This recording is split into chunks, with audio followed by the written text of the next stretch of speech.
Bom, gente, nós estamos finalizando os dispositivos aí da Lei 8.213. Chegamos agora, tá, na seção que tem as disposições diversas relativas às prestações, tá? Algumas coisas nós já sabemos, à medida que a gente vai apresentando, né, os benefícios, nós vamos, né, trazendo essas informações. Mas vamos examinar aqui o artigo 101. Ele nos diz que o segurado que está em gozo de auxílio-doença, a aposentadoria por invalidez, o pensionista inválido, eles estão obrigados, sob pena de suspensão do seu benefício, a se submeter a exame médico a cargo da perícia, né, da Previdência Social, processo de reabilitação profissional, custeado e prescrito pela Previdência, e tratamento dispensado gratuitamente, exceto o cirúrgico e a transfusão de sangue, que são facultativos. Quando nós estudamos auxílio-doença, aposentadoria por invalidez, nós já tínhamos visto isso daqui, tá? Aqui temos ainda artigo 102, que a perda da qualidade de segurado importa em caducidade dos direitos inerentes a essa qualidade. Então, enquanto o segurado está mantendo a qualidade de segurado, ele mantém todos os direitos inerentes a essa condição. Quando ele perde a qualidade, caducam os direitos inerentes à qualidade de segurado. Então, significa que depois da perda da qualidade de segurado, se ele adoecer, ele tem direito a auxílio-doença? Não. Se ele morrer, a família tem pensão por morte? Também não. Vamos adiante. A perda da qualidade de segurado não prejudica o direito à aposentadoria para cuja concessão tenham sido preenchidos todos os requisitos segundo a legislação em vigor à época em que esses requisitos foram atendidos. Então, a pessoa já tinha tudo que era necessário para se aposentar, tá? Só que ela para de contribuir, perde a qualidade de segurado, ela vai ter prejuízo no seu direito à aposentadoria? Não vai, porque antes da perda ela já tinha implementado as condições. Lembrar também que no caso de aposentadoria por tempo de contribuição, aposentadoria especial, a perda da qualidade de segurado não tem qualquer efeito, basta a pessoa ter aquele tempo mínimo exigido em lei. No caso da aposentadoria por idade, a perda também não faz efeito quando, né, cumprida a carência na data do requerimento do benefício. A pessoa tem a idade, já tem a carência, requer o benefício, ainda que tendo perdido a qualidade de segurado, essa perda não vai prejudicar, né, o acesso do indivíduo à sua aposentadoria por idade. Não se concede pensão por morte aos dependentes do segurado que falecer após a perda da qualidade de segurado. Então, se eu tenho um indivíduo que ele trabalhava, ficou desempregado, tá? Durante, né, vários anos, perdeu a qualidade segurada e após esse período ele vem a falecer. Se o óbito se deu após a perda da qualidade segurado, os dependentes não terão direito à pensão, a não ser que já tenha sido preenchido o requisito para obtenção da aposentadoria. Então, vamos dizer que um indivíduo já tivesse, tá, 65 anos de idade e 180 contribuições, e aí ele ficou muito tempo sem contribuir, se deu a perda da qualidade de segurado, tá? Por algum motivo ele não reivindicou a sua aposentadoria, perdeu a qualidade de segurado. O que acontece? Como ele tinha requisitos para a obtenção da aposentadoria, a perda não prejudicava, né? Se ele a qualquer momento viesse a pedir a aposentadoria antes de falecer, só que ele morreu. O fato dele ter direito à aposentadoria antes da perda garante também o direito à pensão por morte para os dependentes. O artigo 180, tá? Vamos aqui do regulamento. Então, agora eu vou puxar lá do regulamento disposições, né, correlacionadas às disposições da Lei 8.213. Então, o artigo 180 diz que, ressalvado o disposto nos parágrafos 5º e 6º do artigo 13, que trata de perda e manutenção da qualidade de segurado, a perda da qualidade de segurado importa em caducidade dos direitos inerentes a essa qualidade.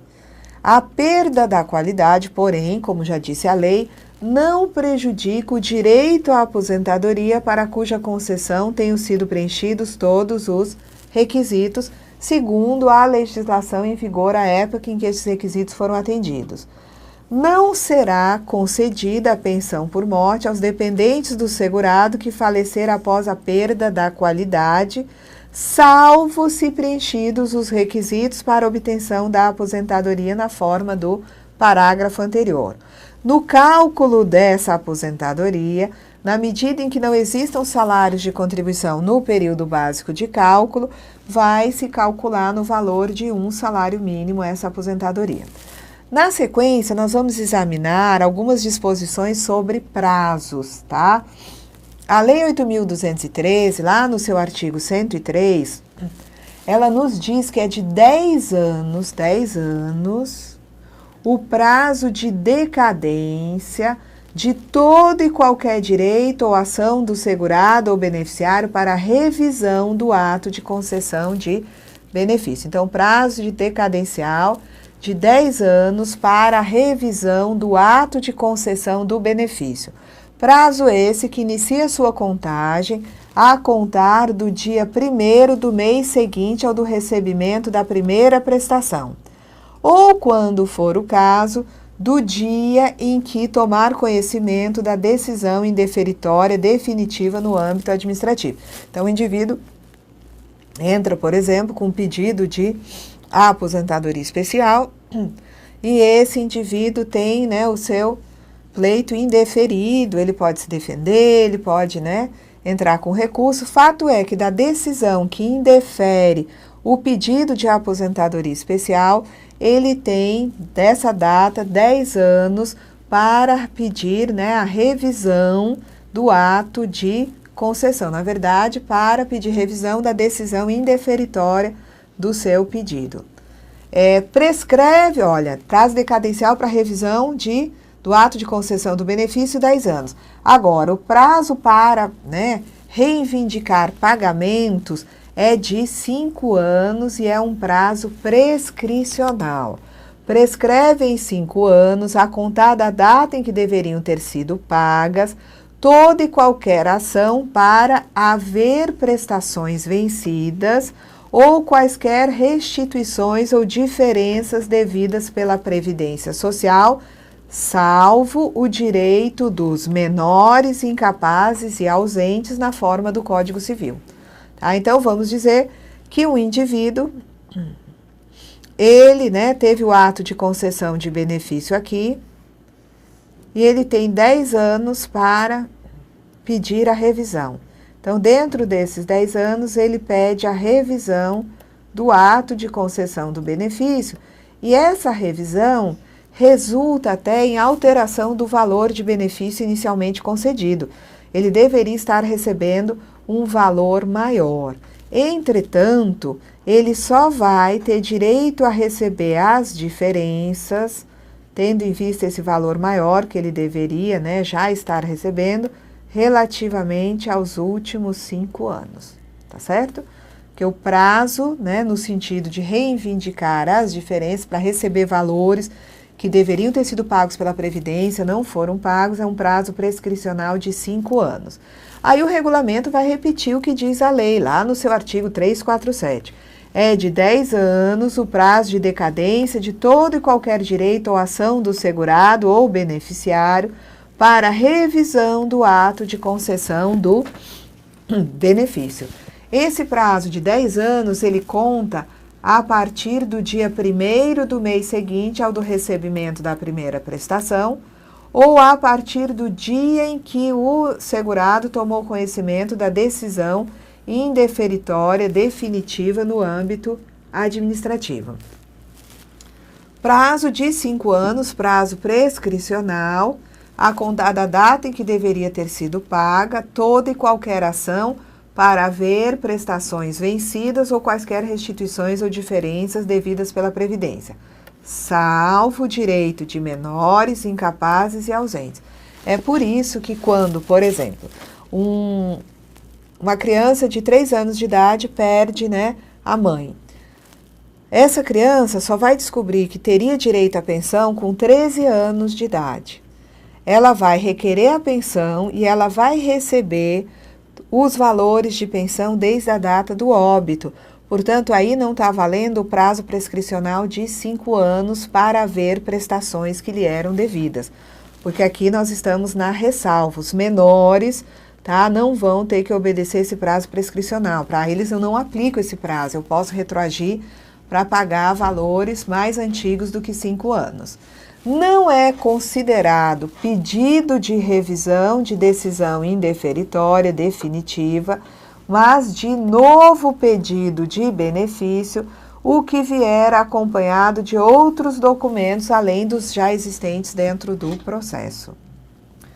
Não terá sequência eventual pedido de revisão de decisão indeferitória definitiva de benefício, confirmada pela última instância do Conselho de Recursos da Previdência, aplicando-se no caso de apresentação de outros documentos, além dos já existentes no processo, o disposto no parágrafo 2º, tá? Que é de considerar como novo pedido de benefício.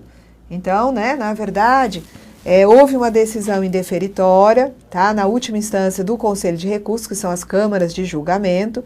O segurado, né, ele tem, né, o seu pleito indeferido, a Câmara julga improcedente o seu pedido e ele então resolve pedir revisão dessa decisão da última instância, apresentando novos documentos que não estavam no processo, tá? Esse pedido de revisão não vai ter sequência e vai se considerar que, ao apresentar aqueles novos documentos, tá, pedindo aquela revisão, na verdade se trata de novo pedido de benefício apresentado pelo segurado.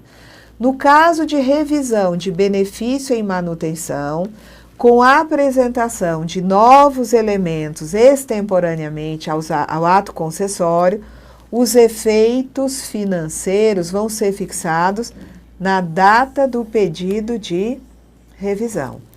Então, o indivíduo, né, ele pede revisão de um benefício que já está sendo pago pela Previdência, apresenta elementos bem depois do ato concessório.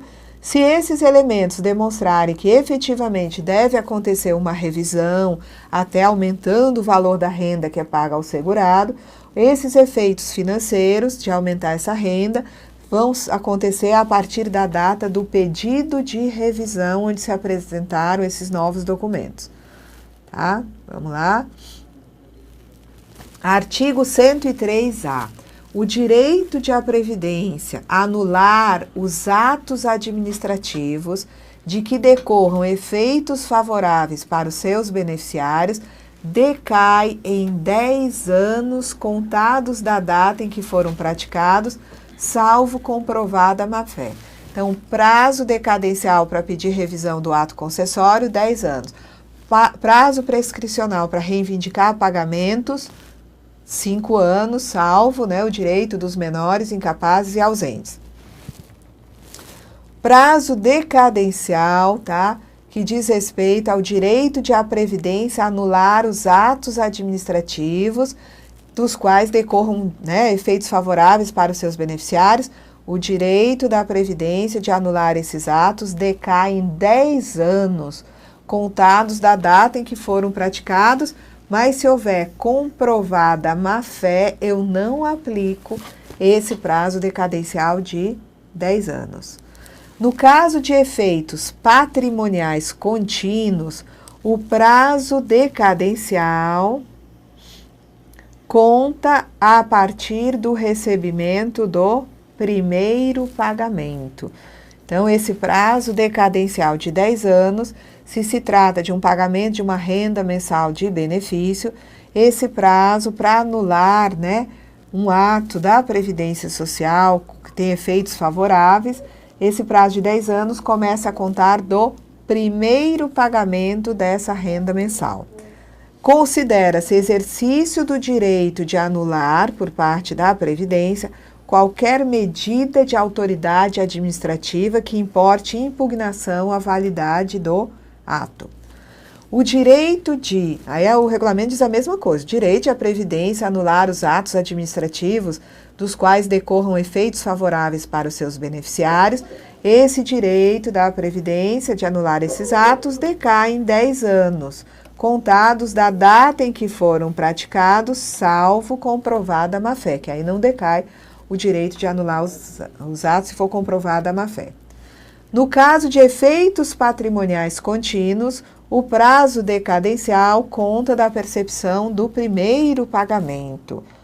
Bom, e considera-se, como nós já vimos, direito de anular qualquer medida de autoridade administrativa que importe impugnação à validade do ato. Na sequência, nós temos o artigo 104, que trata de um prazo prescricional de 5 anos para as ações referentes à prestação por acidente de trabalho.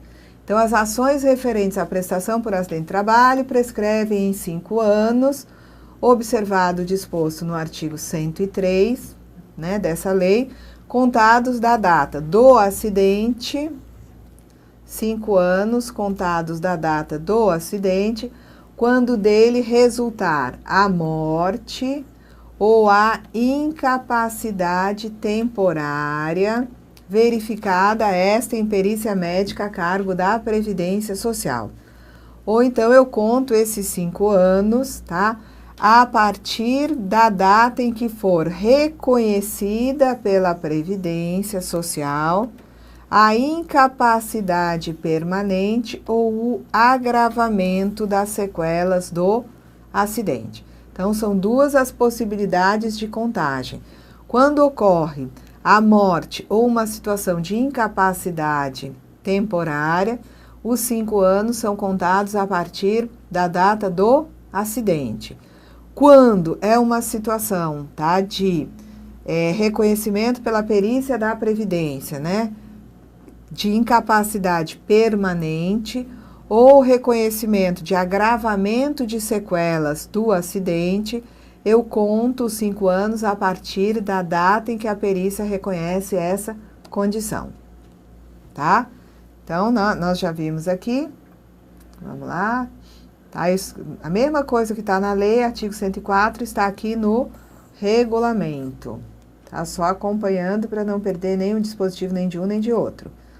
No caso de acidente de trabalho, a Lei 8.213, lá no artigo 118, nos diz que o segurado que sofreu acidente de trabalho tem garantia pelo prazo mínimo de 12 meses, prazo mínimo de 12 meses, da manutenção do seu contrato de trabalho na empresa após a cessação do auxílio-doença acidentário.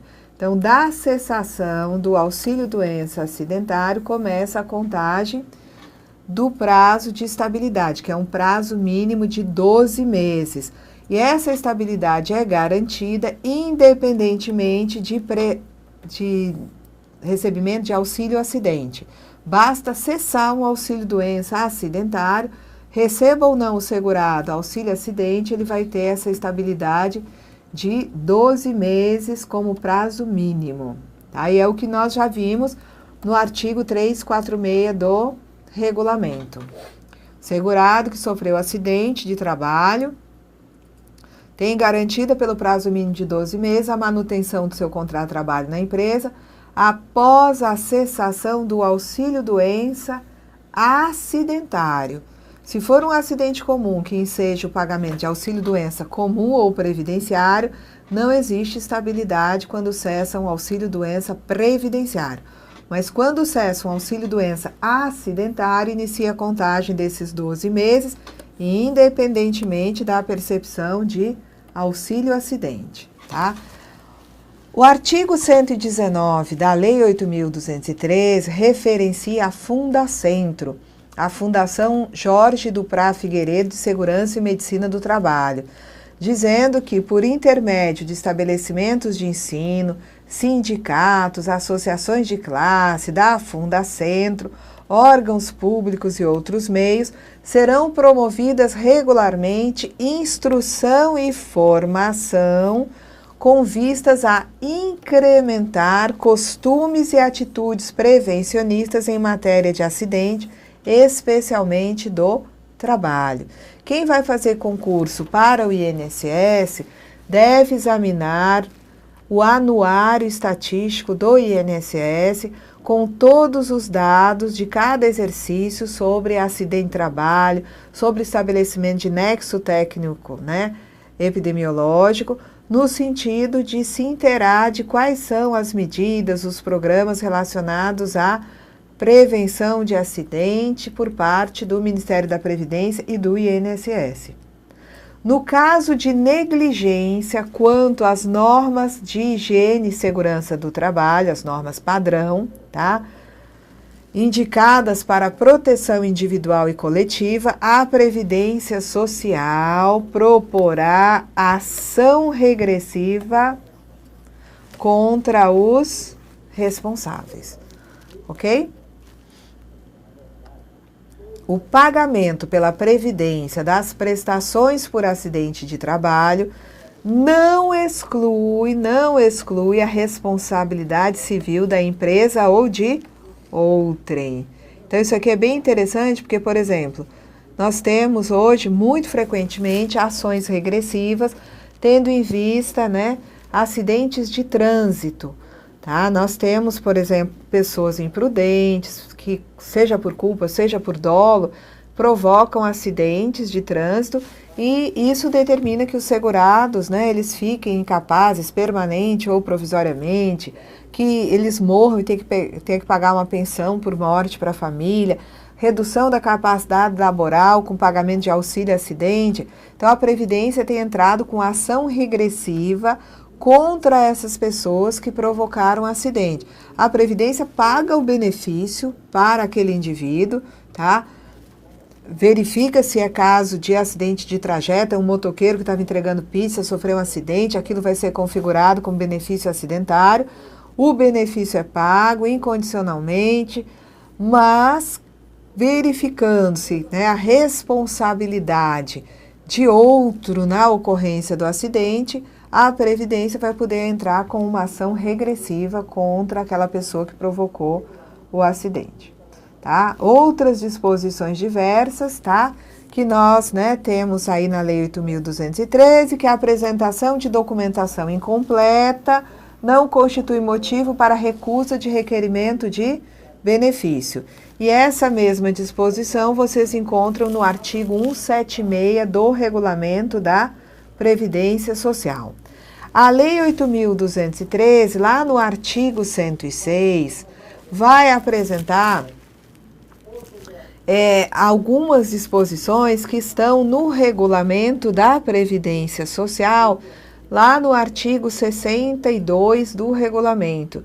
Então, a comprovação de exercício de atividade rural será feita alternativamente por meio de contrato individual de trabalho ou carteira de trabalho e previdência, contrato de arrendamento, parceria ou comodato rural, declaração fundamentada de sindicato que represente o trabalhador rural, quando for o caso de sindicato ou colônia de pescadores, desde que homologada pelo INSS, comprovante de cadastro no INCRA, no caso de produtores em regime de economia familiar, bloco de notas de produtor rural, notas fiscais de entrada de mercadoria, tá?